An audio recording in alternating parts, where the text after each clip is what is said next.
Most people expect to being treated fairly, equal to every other person regardless of foundation. For most day-to-day interactions, it's obvious when that is or is not the case. However, when working through online means, people can be vulnerable to misdirection and coaxing without much warning. Selective treatment for online access, especially the kind that is modeled for the main purpose of exclusion, has the ability to hinder anyone. Bluntly, people are being directed away from avenues of learning, communication, and innovation through unjust methods, under the disregard for net neutrality.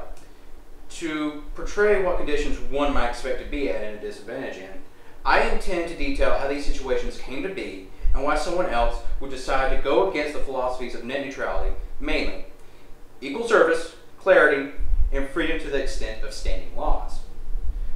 First, quality of service is vulnerable to being tiered, which could inadvertently cause harm to reputable websites if set into action.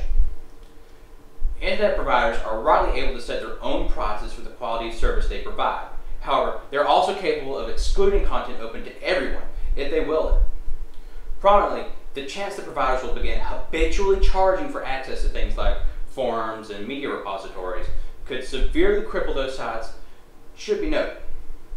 Trying to help preserve internet freedom, Senator Byron Dorgan is sponsoring Bill S-215.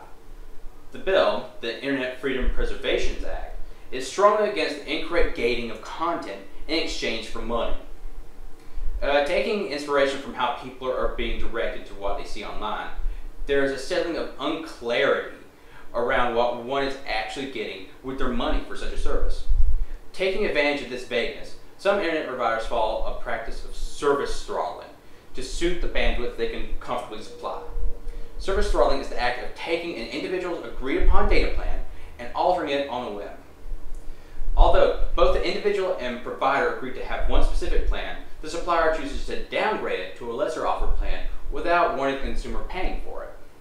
A recent example of throttling would be, according to CBS News' website, AT&T's unlimited data plan for iPhone users.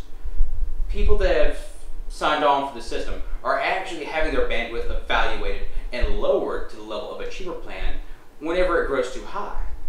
Another prominent opposing force to net neutrality is selectivity over what applications can run through a provider.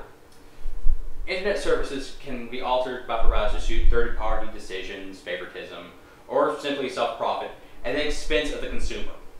When a person visits a website, a request is made for the respective internet service provider. The request is evaluated, and the decision of what form to provide that requested site in is executed. For example, if a provider is affiliated with one email service over another, they could slow down the loading speed of its competitor to dissuade its use. Slate Magazine's online article over the importance of the issue provides an easy-to-digest explanation of it.